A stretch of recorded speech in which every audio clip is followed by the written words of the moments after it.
Now, New York's #1 news. Channel 7 Eyewitness News. Breaking news tonight and new reports that President Trump's campaign staffers had regular contact with Russian intelligence officials during his run for president. But first, and developing right now, one New Yorker is dead, 2 others sick from a rare disease from rats. All 3 cases in the same one-block area of the Bronx. Eyewitness News reporter Josh Einiger live at the concourse section with the disturbing story. Josh? And today I'm outside one of those buildings where residents got these flyers from the Department of Health tonight warning them about this dangerous and potentially deadly bacterial infection spread by rats. And an MTA bus is here in front of the building. The Red Cross is here helping some people out of the building onto that bus. Still waiting for information on exactly what's happening with them. But let's show you video. New York City, of course, is filled with rats. And this is something that people should be aware of always. This is something that apparently is possible. It's a bacterial infection called leptospirosis, which is spread by contact with rats, specifically contact with rat urine. The Department of Health says that 3 people in this one block of the concourse section of the Bronx near 156th Street and the Grand Concourse all came down with leptospirosis in the past 2 months. Now, it's an illness that can present with flu-like symptoms, gastrointestinal distress, and it apparently can be deadly. One person did die from this illness. The Department of Health warning people in this neighborhood, and we spoke to one resident who was quite concerned tonight. It's scary, and now you have to be more cautious about when you walking in and out the building, because I heard it was in the basement. So I'm scared to go to the basement anyway, so I don't know. I just hope that they could clear this situation up, because it's like very, very scary. And the Department of Health is warning people, not just here in the Bronx, but really anywhere in the city, because there are, frankly, so many rats in New York City. First of all, it goes without saying to avoid contact with rats if you can help it. But if you do happen to have contact with one, wash your hands with soap and water. Clean any rat-infested areas with a bleach solution.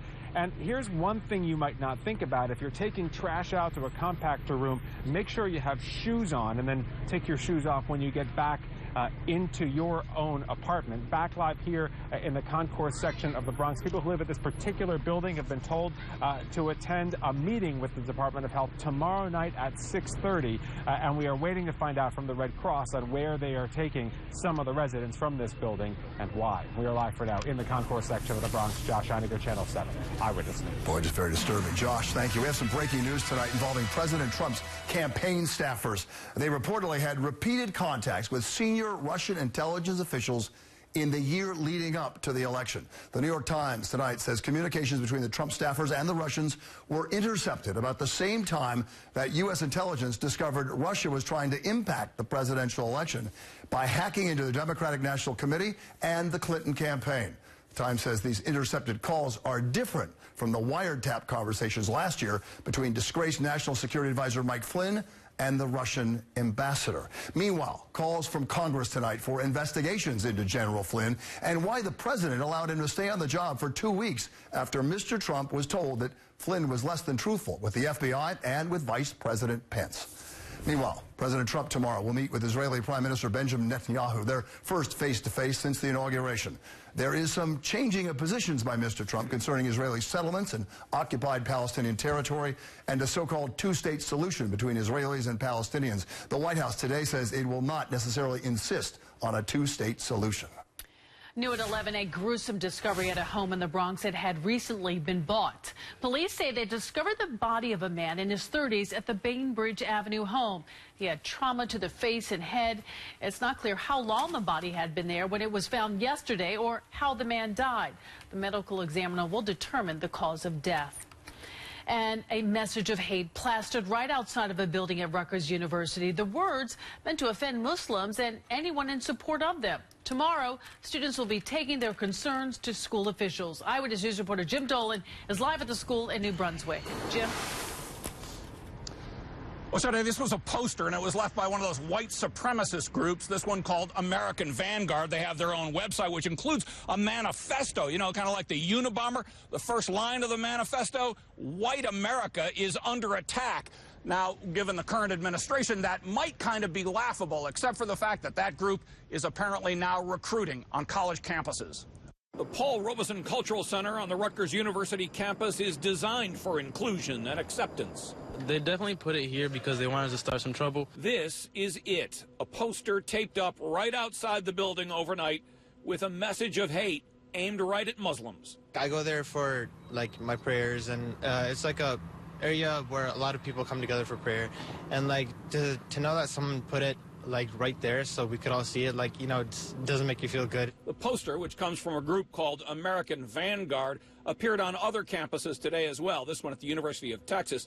It was taken down here at Rutgers, and the school issued a statement saying the contents of the flyer violate the values and ideals for which Rutgers stands. We strongly condemn this kind of speech and are appalled that our Muslim community was targeted in this way. It just scares me seeing things like this, and I'm like, for example, myself comes from like a Latino background. I don't know what's going to happen. The fact that there's something that's degrading another person's background, their religious beliefs, it's so messed up. There was another response too. On the window adjacent to where the flyer was posted, this sprouted up today, 100 flyers of love and acceptance. Students attempt to drown out the voice of hate. That's what this country stands for, and it's actually given us an opportunity to show what Muslims stand for and what this country and the minorities are standing together and saying together. It's a way to, like, retaliate peacefully. Retaliate peacefully. That meeting with school officials tomorrow, by the way, was arranged by the school administration. They want to show complete support for their Muslim students. Reporting live from New Brunswick, Jim Dolan, Channel 7 Eyewitness News. And time for AccuWeather. I'm meteorologist Lee Goldberg. Decent weather for Valentine's Day, especially when you consider last year. It was 15 degrees. Wind chills were 20 below zero. It was the coldest day of the winter today. Pretty close to average, around 40 degrees, some upper 30s in the suburbs. Right now, our temperatures are down in the 20s. We did have clear sky for a while this evening, so outside the city, we've dropped below freezing, and that means we could have a couple slick spots on area roads after some snow melt during the day today. Clouds are increasing right now. We've actually got two weather systems that are headed in our general direction, so I'll let you know what the impact on that will be. Meanwhile, we've got clear to partly cloudy skies. Of course, the Empire State Building in red for Valentine's Day. Have the coat tomorrow morning. The umbrella's sort of optional. It's only about a 20% shot you'd be using it. Better chance north and west. We're about 38 out the door and headed into the 40s. Your 7-day AccuWeather forecast with a big warm-up that's coming up in just a few minutes. Bill and Sade? All right, Lee, we'll see you in a few minutes. Thank you. A guilty verdict tonight, New York City's most famous missing child case. On day 9 of deliberation, jurors convicting Pedro Hernandez of murdering 6-year-old Eitan Pates, who disappeared back in 1979. Prosecutors say Hernandez confessed to luring Eitan into the basement of a bodega in Soho and then choking him.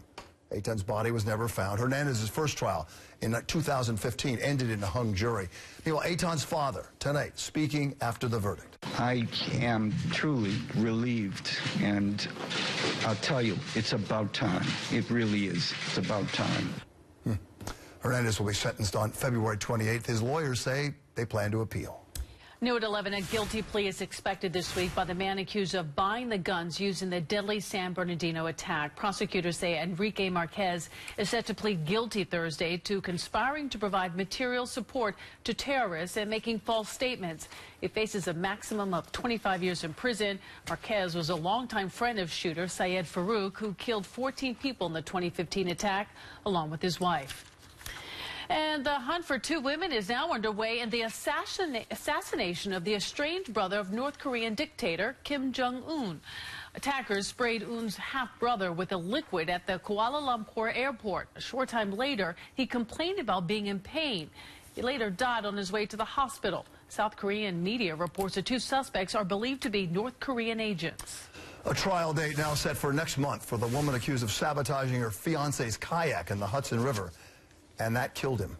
Angelica Groswald faces murder and manslaughter charges in the 2015 drowning of Vincent Villaflor. So jury selection set to begin in Orange County on March 13th. Police say Griswold removed a drain plug from Villaflor's kayak and pushed a floating paddle away from him after the kayak capsized.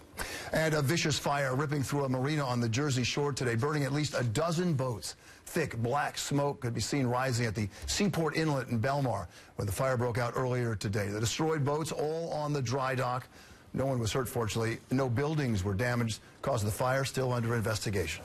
New tonight, the city's plastic bag fee blocked. Now, what's the new plan to combat litter? Also, a close call, the landing mistake that put Harrison Ford's private plane in the path of a passenger jet.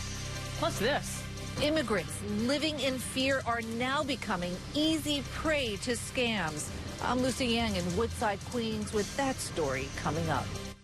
Tomorrow at 5, one of the NYPD's biggest challenges. Going to be tough protecting you from dangerous drivers. A lot of people get hit. Maybe a foot will get knocked down and killed. Now, only Eyewitness News gets access inside the life-saving crackdown. Tomorrow at 5. Get back your lasso cup, son. I'm smiling, everyone. Let's go. Let's go. Take advantage of special President's Day offers now through the 14th on the 2017 NX Turbo all-wheel drive. Experience amazing at your Lexus dealer.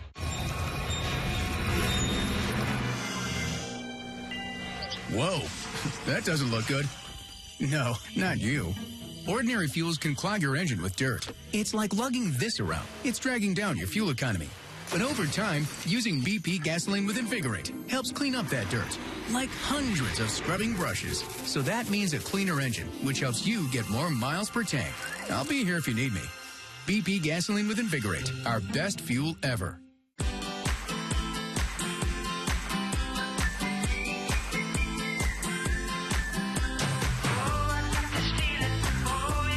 There's nothing like a President's Day weekend road trip in a new Volkswagen. Except maybe a President's Day weekend road trip in a new Volkswagen after getting a $500 bonus. Right now, you can get a President's Day bonus on a new 2017 Jetta or Passat. Hurry in and you can lease this 2017 Jetta S for just $149 a month, plus a $500 President's Day bonus.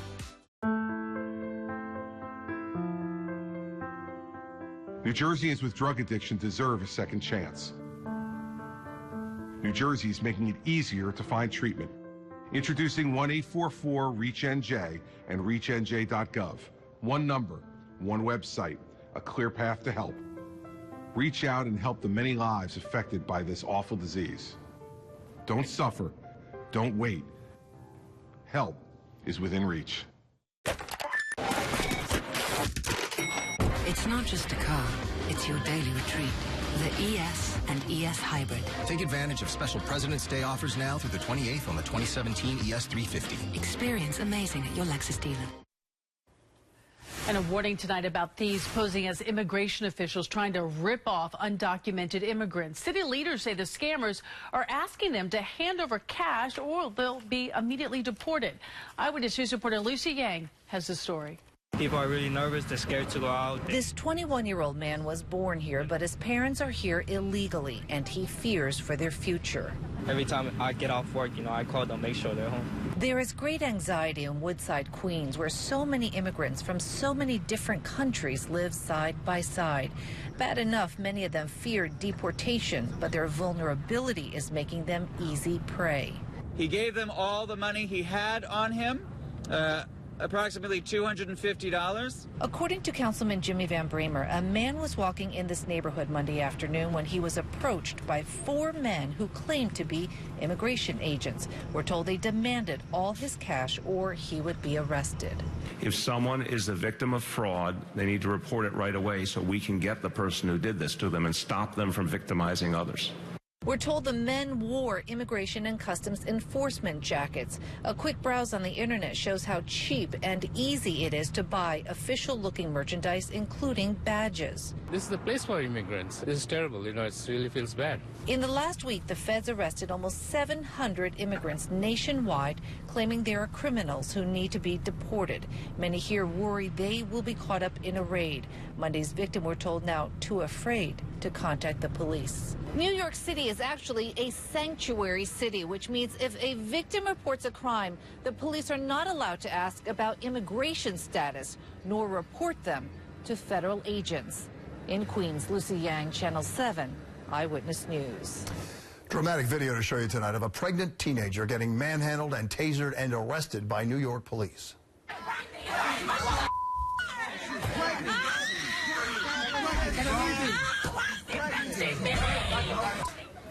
17-year-old Dailene Rosario tasered last week outside her apartment in the Wakefield section of the Bronx. Police were responding to another call when they were alerted to a fight between Rosario's boyfriend and another man. Cops tried to arrest them. They say Rosario wouldn't let them inside the apartment without a warrant. Yes, I was resisting arrest, but what was the reason I was being arrested for? Just for saying, where's the warrant? That is refusing, and then I get put in handcuffs and tased.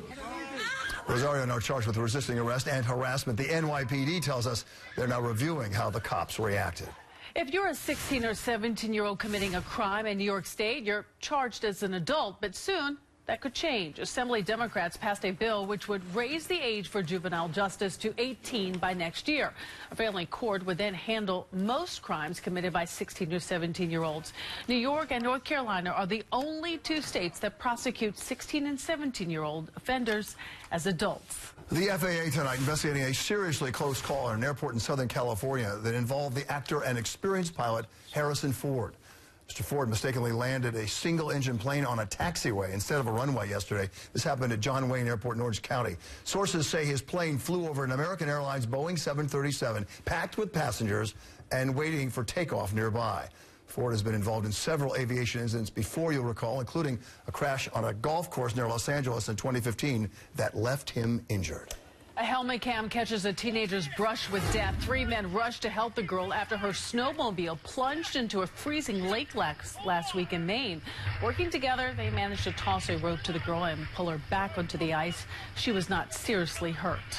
Good thing they had clear skies. Big snowstorm earlier in the week, and now they have big snows coming to Maine over the next 24 to 48 hours. So the Empire State Building red, and I'm just realizing it's actually beating like a heart right now. It's about 60 beats per minute right there. The Empire State Building, very athletic. Our temperature right now is at 39. A south wind at 5. The pressure's on the fall, on the high today, and even 40 degrees, so very close to average. And by the way, 1 below was the record low last year, and there are your sunrise and sunset times. You know, there's a brief rain or snow shower tomorrow, then the winds are going to come back on Thursday, and then a huge warm-up over the upcoming weekend, near 50 by Saturday, and we could see temperatures in parts of the area go over 60 on Sunday. Meanwhile, tomorrow morning, it'll start out mostly cloudy. The wind will be light. Starting late morning into the afternoon hours, a brief rain or snow shower, otherwise clouds, a few peaks of sun, but also a wind that starts to gust over 20 later in the day. But mid-40s aren't too bad. Clouds are starting to increase from the south and from the north. You have snow and rain showers pinwheeling in on this low, and a second low down south that's going to slip just to our south, safely to our south. Luckily, the storms stay separate. They will join forces, but it's way out over the Atlantic, so its big impact for us is that we go back to blustery with the gusty winds around the storm. Meanwhile, on the western side of the storm, it's another 1.5 feet across parts of Maine, and some snow is getting all the way into southern New England. We're just on that southern fringe once again. Tomorrow, snow showers come from that northern little clipper, so a few snow showers by maybe late morning in the Catskills and Poconos. Then by midday, a few widely scattered rain or snow showers just about anywhere. Later in the afternoon, as the colder air is coming in, I wouldn't be surprised to see a little heavier snow shower off to the north and west. So we'll have to watch that for the evening commute. Numbers will be above freezing, so roadways may just get wet. But overall, just watch out for a little low visibility at times. We go into tomorrow evening, it'll be all about chill and wind coming in. By Thursday morning, your wind chills are back in the teens, but it's just for one day. Mostly cloudy and a light wind early tomorrow, but make sure you have the heavier coat for later on and in the evening hours if you're out all day. 38 to start the day and about 46 during the midday. A brief rain or snow shower, winds picking up during the afternoon hours, and then it's blustery and cold tomorrow night. Here's your 7 days. So we've got 46 tomorrow with the rain and snow shower. The winds are cranking, maybe some gusts near 40 on Thursday. Calmer and near normal on Friday. The warm-up begins over the weekend. Near 50 Saturday, near 60 on Sunday. 50s continue into early next week, and then a shower by late Tuesday. No significant systems.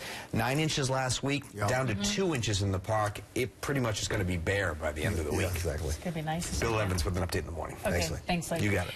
New York City's plastic bag fee is headed for the trash. The governor's new plan to curb litter and protect the environment. Plus, caught on camera, a truck engulfed in flames just inches from a busy restaurant. See the cops' quick thinking that likely saved lives. But first, let's check in with Jimmy Kimmel to see who's on the show tonight.